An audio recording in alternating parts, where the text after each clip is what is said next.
Fantastic. Yep. Today's Wednesday. Today is Wednesday. And we're in 2020. 2020. Pretty exciting. Yeah. Absolutely. Super exciting. And this is the first principle today that we're diving into in our retention series, which I think is exciting. What's this show all about, by the way?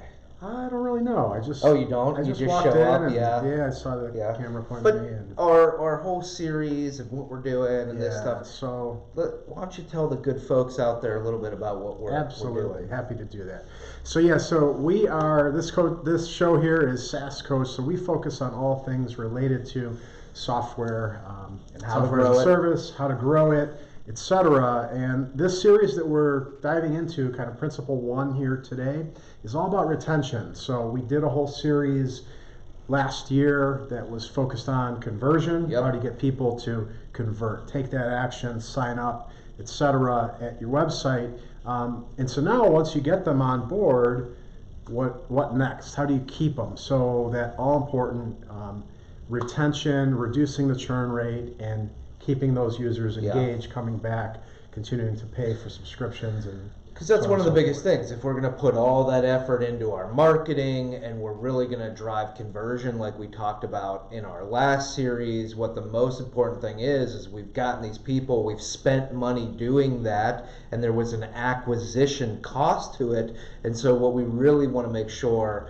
is that we're killing it when it comes to keeping those people on and really maintaining the highest level of the users that we've already captured and spent money on acquiring.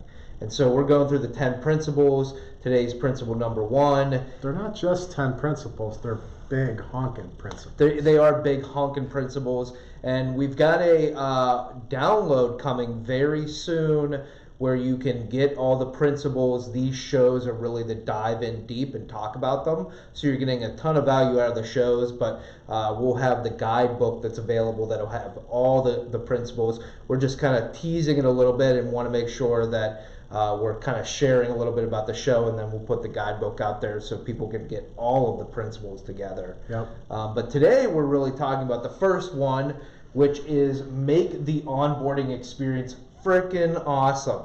And so really one of the first principles for us when it comes to retaining customers is the onboarding process. And so to me that means the first couple weeks that someone is using the software, even the first interaction that they have with the software platform. And every company has a different level of onboarding. You know, you might be something that's a business software that onboarding means a lot of training and support and all of these other factors. The other side of onboarding could be as simple as if you're a gaming software, it's the first experience that they have coming into the software and figuring it out. And so onboarding, that term really covers a wide range of different things. But the key factor here is that first experience, whether it be, the first time that they log in, as well as the first week to couple weeks that they're in the software, it does have to be freaking awesome, because that is making a decision in their head that is going to last into the future. That even if it's an annual software, it's something that first impression. First impression. And I know you were thinking through that first impression piece a lot yourself. So, absolutely, right? That first experience is going to it probably make or break whether they come back, whether they're hooked, whether they're excited about it, and whatnot. So if you had to break it out, what are the topics, would you say, that go into onboarding?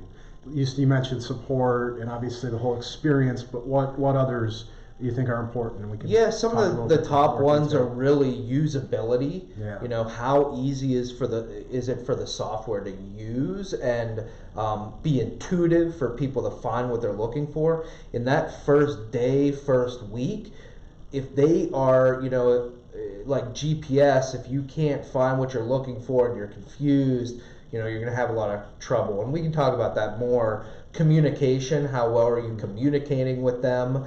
And there's a lot of interesting tactics around communication in the first day, first week, first month that people are using the software. Support, obviously the fact that people are, can they reach out to someone to get the help that they need? Then there's, having information like a tour or tech support or some of these other things that can really walk them That through include everything. like maybe a knowledge base and Yeah, and then the tutorials? next piece is really a knowledge base. Gotcha. And having information that people can find about the software, your documentation, live chat is one of the big things now, which kind of covers both the support as well as having a tour. You know, one of the cool things that you can do now with software is there's other software you can install that when someone logs in, you can kind of overlay a tour and you say it shows them what this button is, you click next, it shows them what the next button is. So if you want to, you can even create within your own platform kind of a tour that they can go through. And then the last piece to onboarding for me is how do we create value really quickly? Like, how can we deliver something that someone says, wow, this was so worth me signing up or making the purchase? And to me, that's a little bit about prioritization of features, you know, what you're putting in front of people first, you know, things like that that really help us understand our target audience and make sure that in the first hour, the first day, they feel like they got something out of this. Because I've seen a lot of softwares where you log in and you kind of look around and there's some neat features, but it takes a while to really see value out of it. Yeah. You know, and what you want to do is make sure that your camera works. Why does it keep doing that? Is it this guy? Or my phone?